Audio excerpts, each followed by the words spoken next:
Welcome to Celeb Scene Central. Filmmaker Michael Gracey remembers a stressful moment in making The Greatest Showman, the 2017 movie musical sensation starring Hugh Jackman as P.T. Barnum.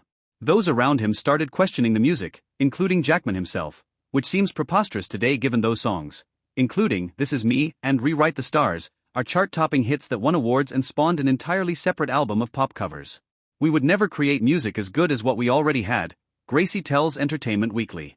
And if you want to start again on the music just before you start filming, no one's letting you make that film. So he turned to Robbie Williams, the bad boy Britpop star and former member of boy band Take That. Jackman continuously referenced Williams as inspiration for Barnum in the way that the Come Undone and She's the One singer could hold an audience in the palm of his hand. I ended up going over to Rob's house on a Sunday, the director remembers. He answered very bleary-eyed in his boxer shorts and basically was like, "What do you want?" Gracey wanted his thoughts on The Greatest Showman, so they went down to Williams' basement recording studio where the filmmaker played through the music. He was clapping after some of the numbers. He was tapping his foot, Gracey recalls.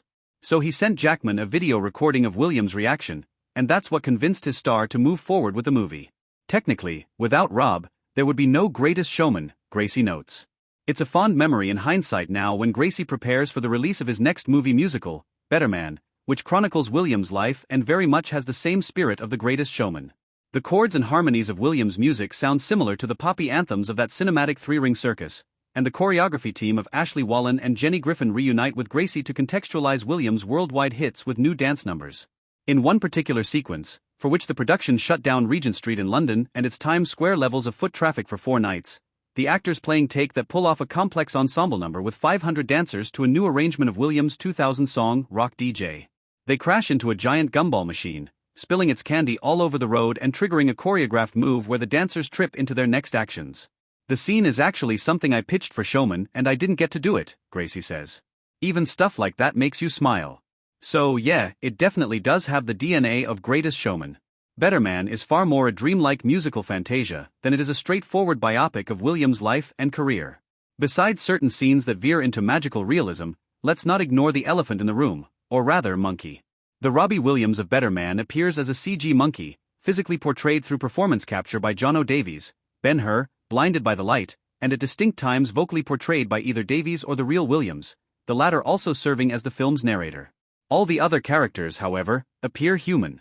The idea came from one of many conversations Gracey had with Williams over the years. I said to Rob, "If you're an animal, how would you see yourself?"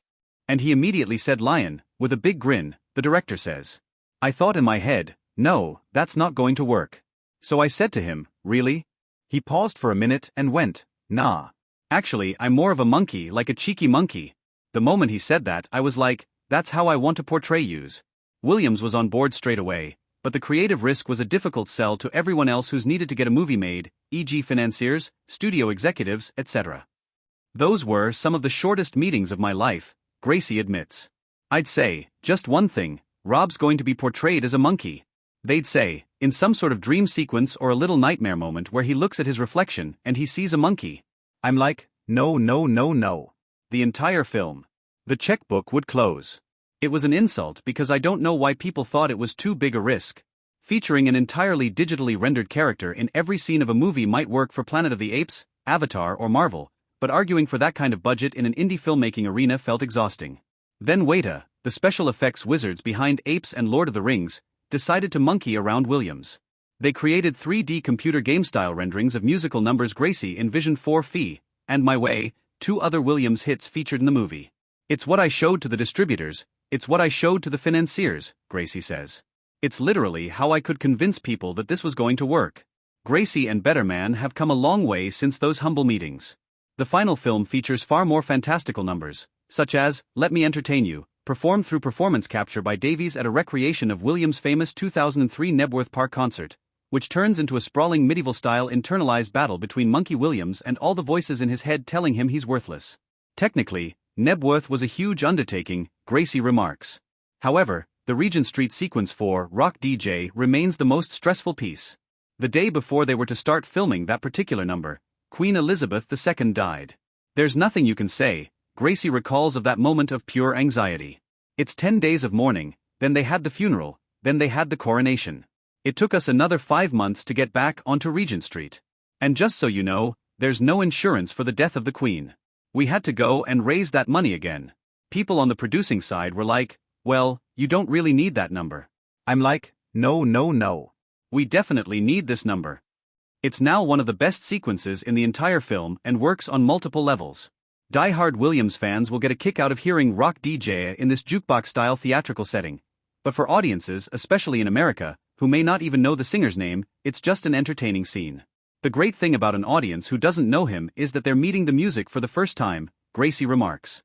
To them, it's more like watching an original musical a la The Greatest Showman. I love that as an audience.